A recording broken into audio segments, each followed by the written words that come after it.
श्री गणेशाय नमः।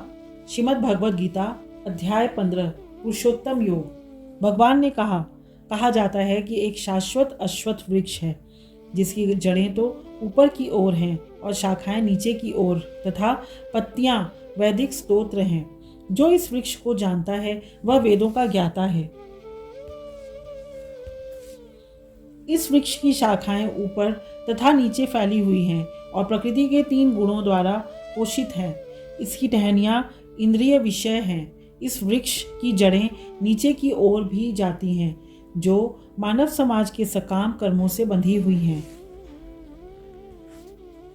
इस वृक्ष के वास्तविक स्वरूप का अनुभव इस जगत में नहीं किया जा सकता। कोई भी नहीं समझ सकता कि इसका आदि कहाँ है, अंत कहाँ है या इसका आधार कहाँ है। लेकिन मनुष्य को चाहिए कि इस दृढ़ मूल वाले वृक्ष को विरक्ति के शस्त्र से काट गिराए। तत्पश्चात उसे ऐसे स्थान की खोज करनी चाहिए जहाँ जाकर लौटना न पड़े और जहाँ उस भगवान की शरण ग्रहण कर ली जाए जिससे अनादिकाल से प्रत्येक वस्तु का सूत्रपात तथा विस्तार होता आया है, जो झूठी प्रतिष्ठा, मोह तथा कुसंगति से मुक्त है, जो शाश्वत तत्व को समझते हैं, जिन्होंने भौतिक काम को नष्ट कर दिया है, जो सुख तथा दुख के द्वंद्व से मुक्त हैं और जो मोह रहित होकर परम पुरुष के शरणागत होना जानते हैं, वे उस शाश्वत राज्य को प्राप्त होते हैं। वह मेरा परम धाम न तो सूर्य या चंद्र के द्वारा प्रकाशित होता है और न अग्नि या बिजली से।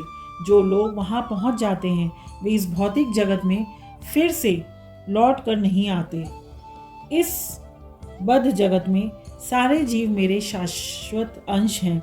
बद्ध जीवन के कारण वे चाहो इंद्रियों से घोर संघर्ष कर रहे हैं जिनमें मन भी सम्मिलित है।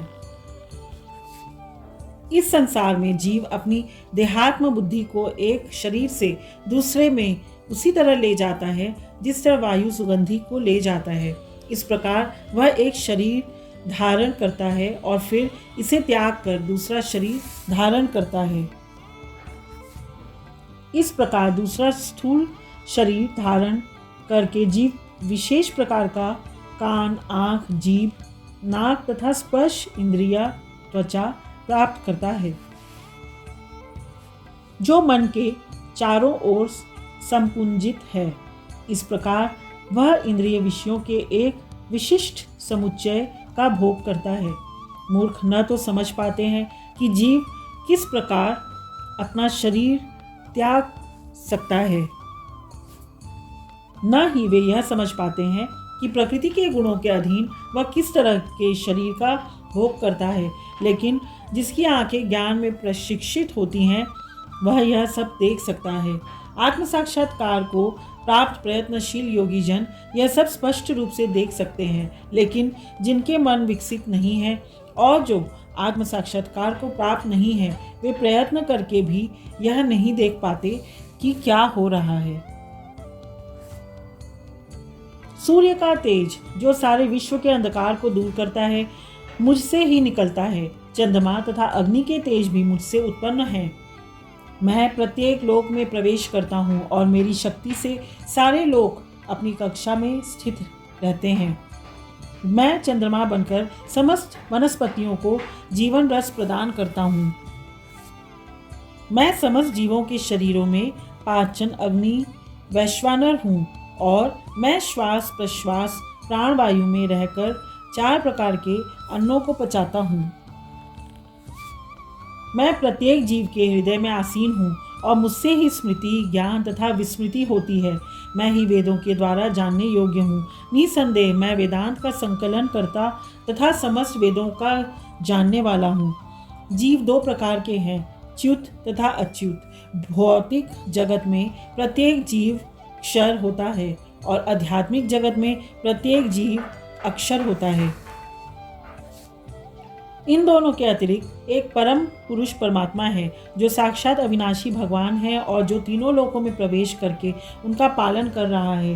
क्योंकि मैं क्षर तथा अक्षर दोनों के परे हूँ और चूंकि मैं सर्वश्रेष्ठ हूँ, अतएव मैं इस जगत में तथा वेदों में परम पुरुष के रूप में विख्यात हूँ। जो कोई भी मुझे संशय रहित होकर पुरुषोत्तम भगवान के रूप में जानता है, वह सब कुछ जानने वाला है। अतएव हे भरतपुत्र, वह व्यक्ति मेरी पूर्ण भक्ति में रत होता है। हे अनग, यह वैदिक शास्त्रों का सर्वाधिक गुप्त अंश है जिसे मैंने अब प्रकट किया। जो कोई इसे समझता है वह बुद्धिमान हो जाएगा और उसके प्रयास पूर्ण होंगे।